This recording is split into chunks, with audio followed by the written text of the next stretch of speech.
नमस्कार दोस्तों कैसे हैं आप। मैं आशा करता हूं आप सभी लोग अच्छे होंगे और स्वस्थ होंगे। दोस्तों, हमारे सास बहू कहानी राजपूत चैनल की वीडियो को अंत तक देखें और सुमन के 2 सब्सक्राइब बेटे करें। थे। बड़े बेटे की शादी हो चुकी थी, अब छोटे बेटे की बारी थी। सुमन बहुत जल्द अपने छोटे बेटे की शादी भी करवा देती है और सुमन के घर में बहुत जल्द छोटी बहू भी आ जाती है। छोटी बहू के आने के बाद सुमन के घर में मानो जैसे अशांति फैल जाती है। अरे क्या हो गया कविता बबीता, आखिर तुम दोनों आपस में चूहे बिल्ली की तरह क्यों लड़ रही हो? ये बात ना माँ जी आप अपनी छोटी बहू से ही पूछिए। वैसे माँ जी आप बताइए, बबीता के आने से पहले क्या मैंने कभी भी काम के लिए नाटक किया था? अरे नहीं बहू, कभी भी नहीं। बल्कि छोटी बहू के आने से पहले तो घर की सारी जिम्मेदारी तेरे ही ऊपर थी। तू अकेली ही घर को संभाल रही थी। इसका मतलब माँ जी आप भी दीदी की साइड हैं। दीदी चाहती है कि मेरे आने के बाद वो घर का कोई काम ना करे। अब आप ही बताओ, क्या मैं इंसान नहीं हूँ? अरे नहीं बबीता, ऐसा कुछ भी नहीं है। तू भी इंसान है, पर तुम दोनों मुझे ये तो बताओ कि आखिर बात क्या है?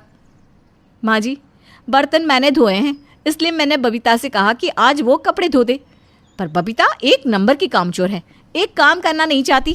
दीदी, आपने मुझे फिर से कामचोर बोला।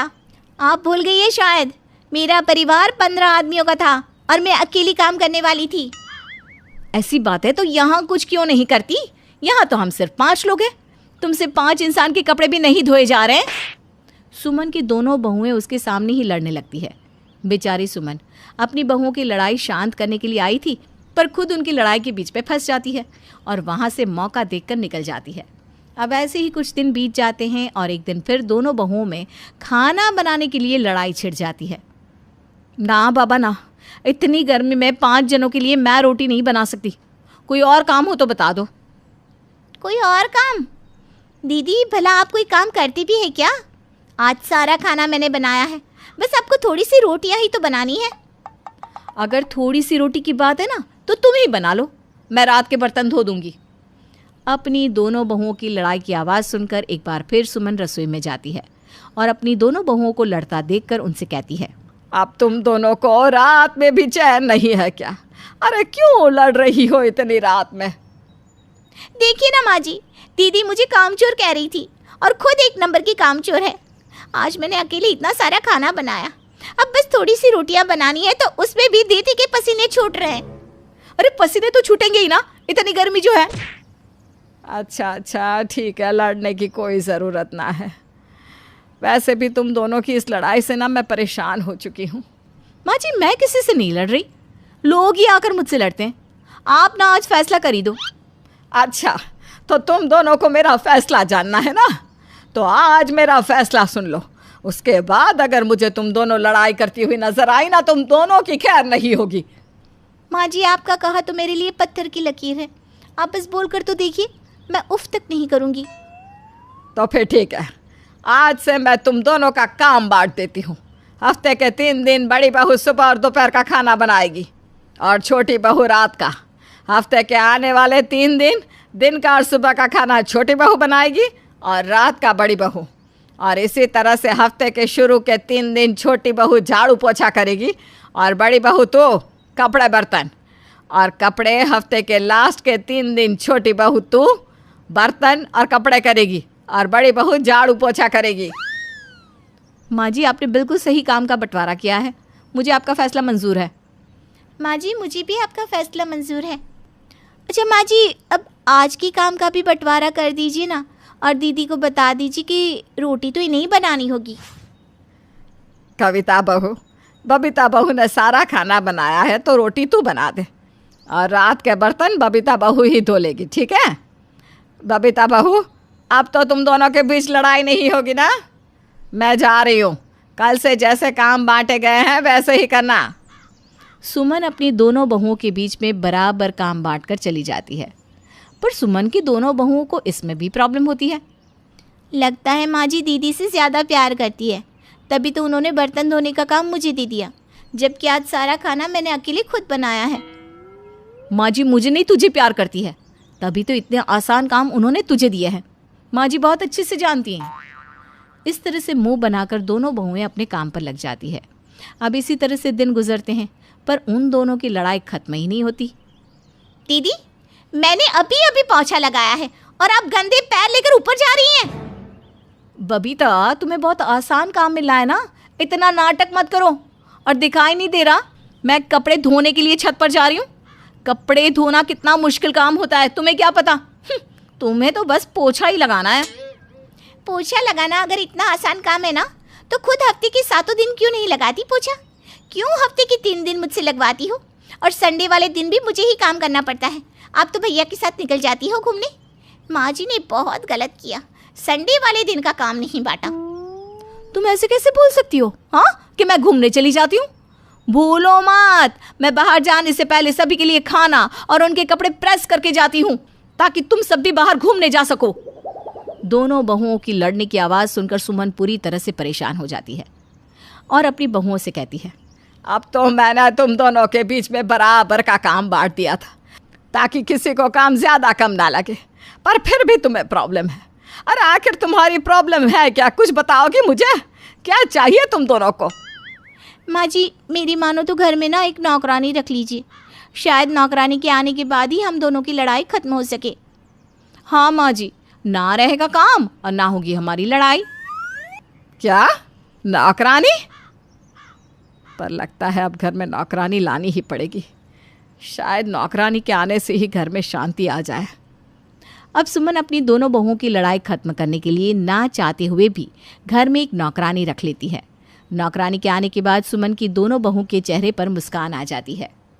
अब तो खुश हो गई ना तुम दोनों, घर में नौकरानी आ गई। और शांति, तुम्हें अकेले ही घर का पूरा काम करना होगा, क्योंकि मेरी महान बहुओं से कुछ नहीं होने वाला। मेम साहब, तुम फिक्र काहे करती हो, मैं हूँ ना।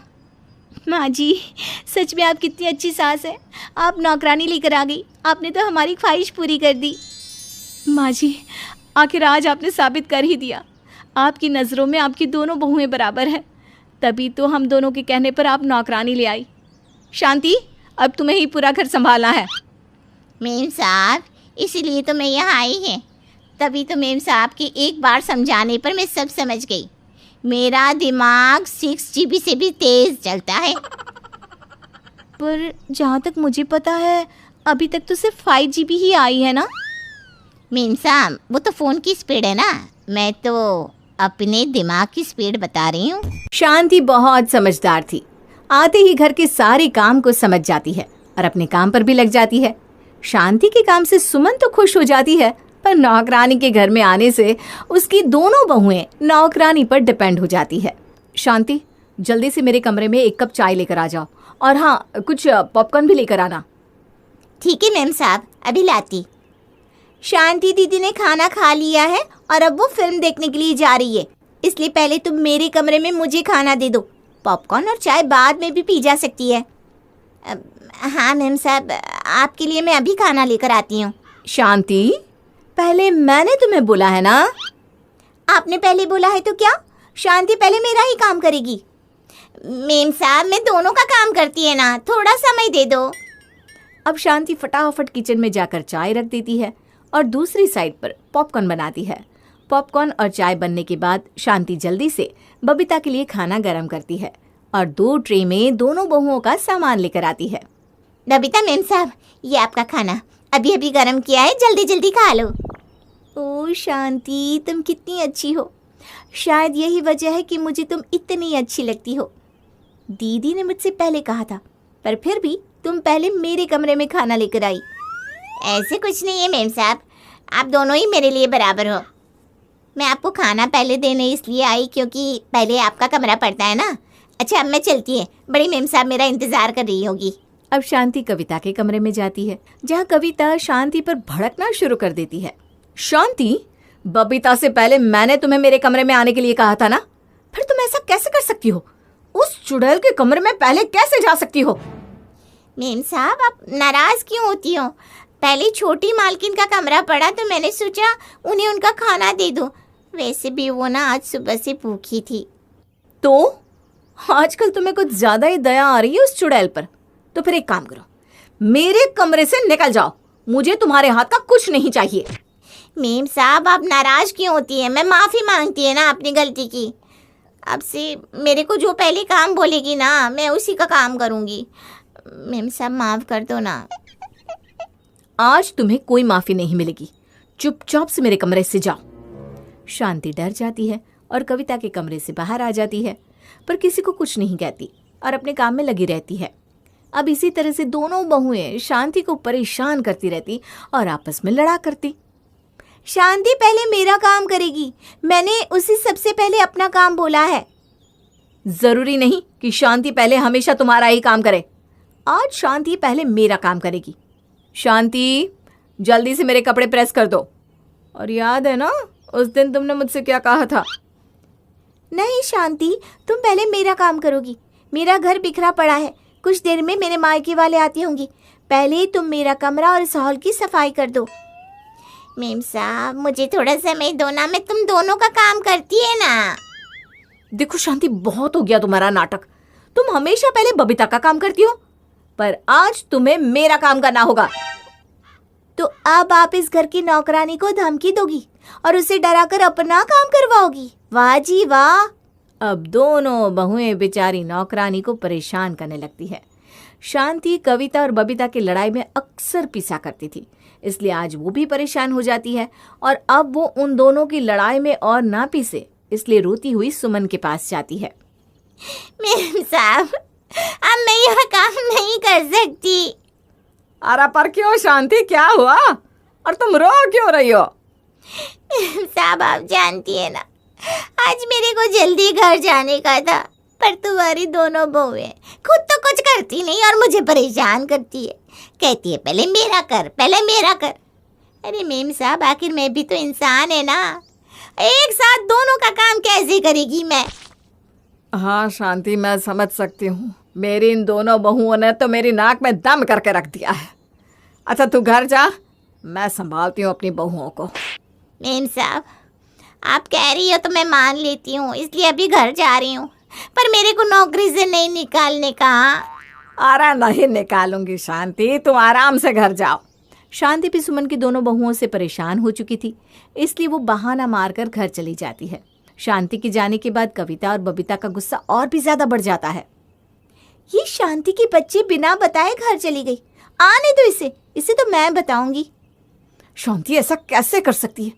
मुझसे तो उसने कहा भी नहीं कि उसे घर जाना है और अचानक से घर चली गई। अरे आखिर उस नौकरानी को ऐसा भी क्या काम आ पड़ा जो बिना बताए घर चली गई? आने दो उसे काम करने के लिए, फिर बताती हूँ उसे। अब दोनों बहुएं शांति के आने का इंतजार करती है। अगले दिन जैसे ही शांति आती है, दोनों बहू उसके सर पर अपना काम करवाने के लिए खड़ी हो जाती है। पर उससे पहले कविता और बबीता के ससुर शांति को काम करने के लिए कह देते हैं। शांति, घर के काम बाद में करना, पहले मुझे मैच देखना है और मेरा चश्मा नहीं मिल रहा। पहले मेरा चश्मा ढूंढ दे, फिर करती रहना घर का काम। जी मालिक, अभी आपका चश्मा ढूंढकर आपके लिए टीवी चला देती हूँ मैं, आप आराम से टीवी देखिए। शांति, चश्मा बाद में ढूंढना, पहले मेरे सवालों का जवाब दे। कल बिना बताए क्यों भाग गई थी? पता है तेरी वजह से मुझे कितना शर्मिंदा होना पड़ा। तू मुझे पहले ये बता, तुझे ऐसा भी क्या काम आ गया था कि तू बिना मुझसे पूछे चली गई? तुम दोनों की लड़ाई क्या मेरे चश्मे से ज्यादा जरूरी है? हैं? अरे तुम दोनों के लिए 2 नौकरानी भी ला दी जाए ना तो भी कम है। शांति एक काम कर, तू आज भी घर ही चली जा।